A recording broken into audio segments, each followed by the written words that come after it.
been talking about the chapter learning in our last 2 classes. Now just let's try to remember, what is learning? Relatively permanent change in the behavior which causes due to experience or practice. Very good. So please remember, when you say the word learning, it means it's a relatively permanent change. It is not a temporary change. It doesn't happen today and you just forget about it tomorrow. It has to be permanent, and it is a result of experience and not maturation. Now just to remember, what is maturation? Maturation is the unfolding of genetic traits. Don't forget that maturation is different, learning is very different. And today we are going to talk about cognitive influences on learning. Now could you tell me, what do you think is the meaning of the word cognitive? The mind. Very good. Mind. Thinking. Thinking, excellent. Could you remember the first or the best definition of psychology? Psychology is a scientific study of mind and behavior. Very good. Behavior and mental processes. So today we are going to study more about these mental processes. What are the mental processes? They could be thinking, they could be knowing, they could be understanding and anticipation. When we are talking about cognitive learning, we are now talking about learning that needs the higher processes of thinking.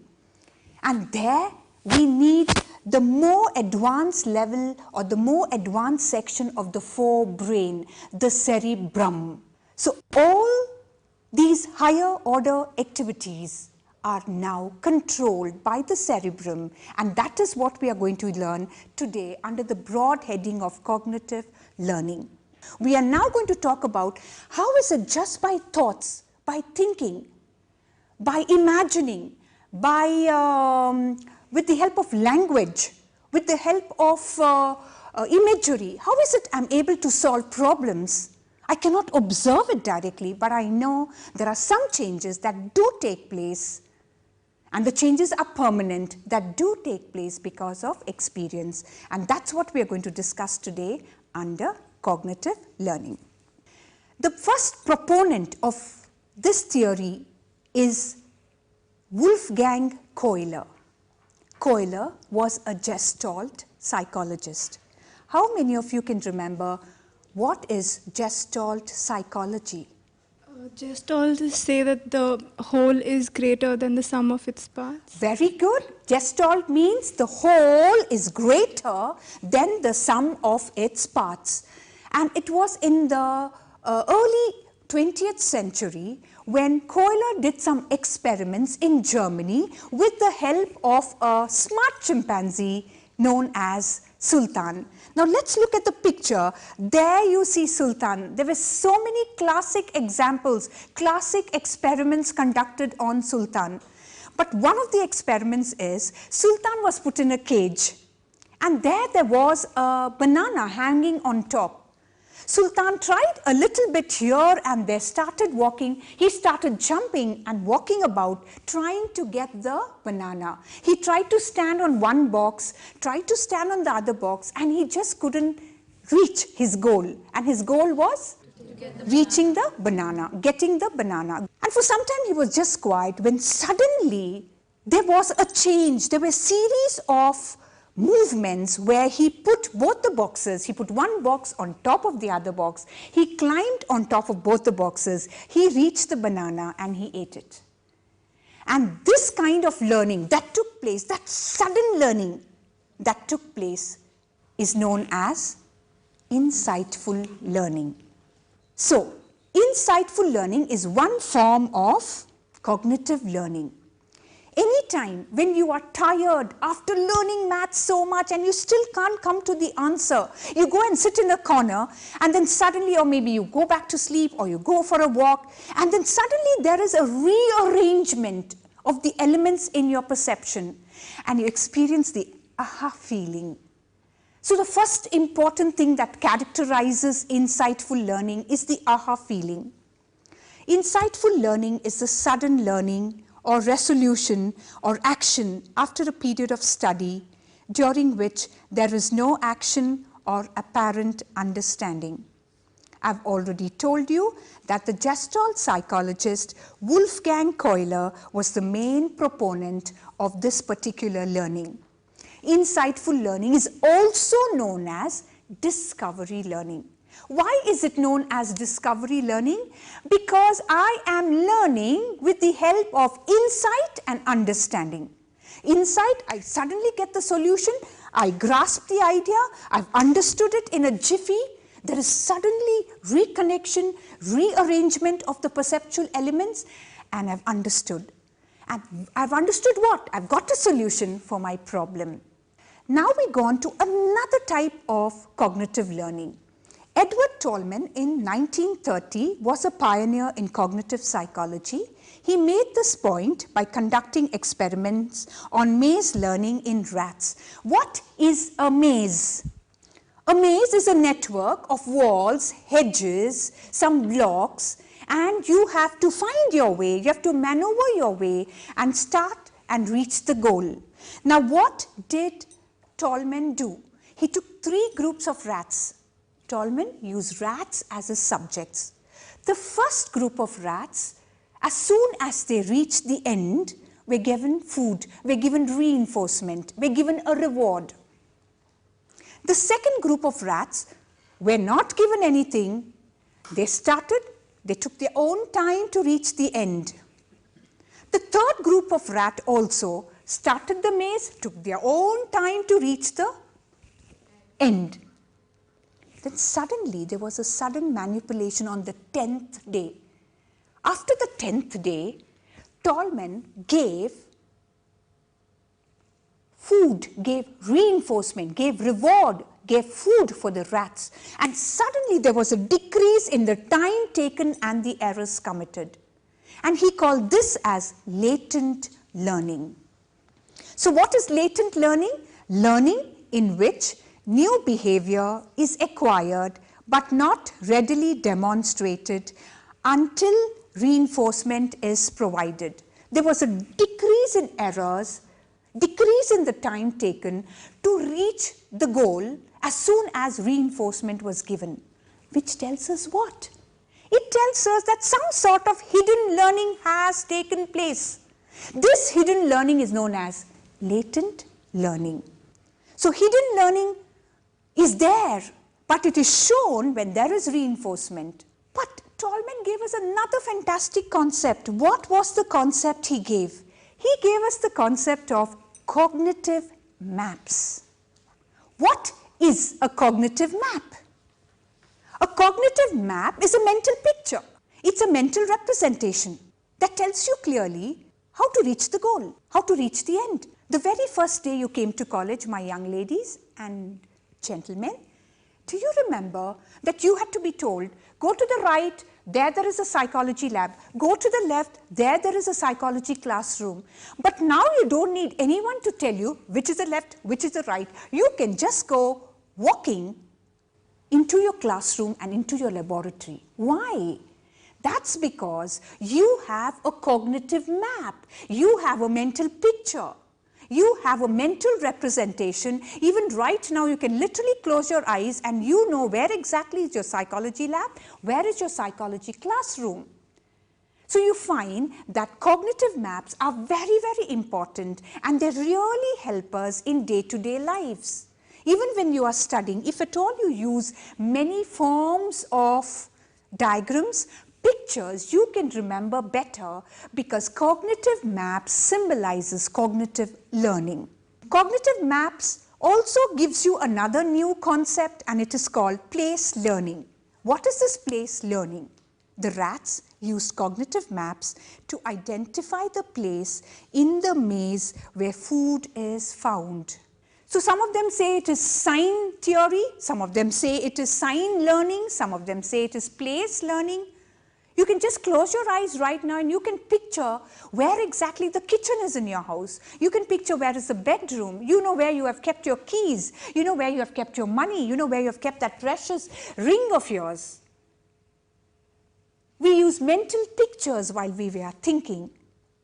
So much of learning takes place because of our ideas, because of our information, because of knowledge, because of expectations, because of anticipation. You were all anticipating, oh, today if I listen clearly to my class, or if I finish the class fast, ma'am will allow me to go home early.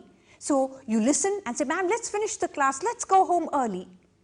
Anticipation, expectation, I will do my test well, and so you study better. So you find expectation, anticipation, knowledge, ideas, information, language, visualization, imagery, all comes under the broad heading of cognitive learning. Thus, there is no doubt that human learning includes a large cognitive or mental dimension. As humans, we are greatly affected by information, expectation, perception, mental images, motivation, and the like. We get a representation of wherever we have to go. We form a mental representation. Place learning also is a kind of a learning, while map is a kind of a picture in your mind. When I say learning, it means changes that relatively permanent changes that take place in mind in behavior and knowledge. So when I say place learning, I'm actually talking about behavior. I know that here is the place where I need to go. But when I'm talking about a mental representation, I'm talking about knowledge. I'm talking something that is totally internal, subjective, and the way you picturize is damn different from the way I picturize. So some of the people also talk about Tolman's theory as has also led to the study of place learning, sign learning, how signs play a very important in learning, how signs play a very important role in reaching our destination. And you have to remember that both human and animals show sign learning, place learning. They too have some sort of cognitive maps. Otherwise, how will you explain that after the 10th trial, suddenly there were decrease of errors when the rats were given reinforcement? Ma'am, we can use all these styles also when we do our learning, when we are studying. That is a wonderful question, and I think as we go ahead, you will realize that using your cognitive dimension helps you a lot to create new neural pathways. Discovery learning has also led to a kind of a guided discovery teaching. We teachers should guide you. We teachers should give you the freedom so that you learn through insight and understanding. At the same time, not only do we give you the freedom, we should also guide you. And this kind of learning is known as guided discovery learning, where teachers encourage you to have freedom. Teach you a little bit, but allow you to find. I don't sit here and I say, you've got to study, you've got to understand. I allow you to find out how exactly do I understand the topic, teach you the basic, but give you the freedom to go forth. Do your reference, understand, but come back for guidance. So if at all I handle freedom and guidance, it will help the teachers as well as it will help students to know more about a particular topic. So cognitive learning plays a very, very important role in our day-to-day lives. Practically throughout the day, if you are aware, there are 60,000 thoughts that are going on in your mind. And all the time you are acquiring so much of information, so much of knowledge, and so many things you are listening to. So it is present somewhere, it is stored somewhere. And so somewhere or the other, because of its storage capacity, you will definitely show insightful learning, you will show latent learning, and we are also having certain kind of pictorial pictures in your brain, in your mind. So when I talk about cognitive learning, don't forget that in systematic way, in an experimental condition, we have learnt it as insightful learning, which is the aha feeling, the eureka feeling, and yeah, I got it. It's that great idea that came to you, that in a flash you got the idea, and it led to the solving of a problem. So we find that insight is not happening every day. It happens once in a way. None of us get that aha feeling every day, the sudden solution to a problem. It takes place once in a way. So you also find cognitive learning where you're taking in a lot of information. It is stored somewhere, and it also shows as latent learning, hidden learning. And yes, you're right, it is also related to incidental learning. It's also related to subliminal perception. We are so powerful with our brain that there are times that so much of information is going in, and we are not even consciously aware that it is going in. And especially as we are growing up, we have observed hours and hours of things that have gone on around us. Consciously, I have not kept my awareness open, but yet everything is preserved somewhere, and it does show. But how do we do this in a very, very experimental situation? We have to consider the way Tolman reproduced this kind of latent learning, that hidden learning, very, very clearly in his experiment with the rats and his maze learning. Cognitive maps are very useful. Please remember that anytime and every time, whenever you leave the house, whenever you go out, you are using something called cognitive maps. What is creativity? A new, novel idea that I get that leads to the solving of a problem. So you find that though we are breaking it down into cognitive maps, insightful learning, latent learning, incidental learning, everything is related, and it goes way beyond to creativity, solving problems, mental manipulation of symbols, you're learning a language. So we are finding that everything, cognitive processes are interrelated. Ma'am, do blind people also have cognitive maps? The sense of direction that directs them, that you go 10 feet front, 10 feet right. Do they have the maps even though they cannot see things? The blind may not have one sense organ. Our sense organs are our gateways of knowledge and information. So every sense organ has its own memory bank. Remember, you're in stages of memory. You have so much of information that is coming through your eyes, ears, touch, skin. So you have the sensory memory. It leads to short-term memory and long-term memory. So maybe a blind person cannot see, but he has another 4 plus 3. Remember, we have 8 sense organs. It's not that the common 5 that we talk about. So he is getting information from the rest of the sense organs. So he also has a cognitive map? Maybe not pictorially, but definitely. Now if I try to tell you, how do you feel when you touch your little baby kitten? How do you feel when you touch baby's soft cheek? You can immediately get the picture. May not be picture, but the tactile picture is clear. If I talk about the green mango, you do get a kind of a sensation. When I talk about the latest pop hit song, and what is the latest pop hit song? Desi Girls. Okay, Desi Girls? Oh, there. All those are cognitive maps. What's the role of information? What is the role of information? In insightful learning. In insightful learning. I need more information because every day I'm adjusting to a new life and a new moment. The more information I have, the more I'm able to deal with my environment. So information, knowledge, studies, reading books helps because we have to encourage, we have to build some more new neural networks in our brain.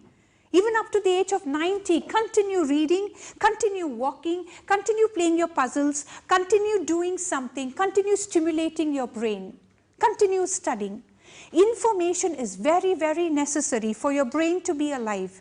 And when your brain is alive, your cognitive dimension becomes more and more sharper. The more information I have, the more techniques I learn, the more skills I learn, the more I have choices in my day-to-day problem solving skills. When I want to know more about learning, I try to divide it into classical conditioning, operant conditioning, cognitive learning, but actually everything is interrelated.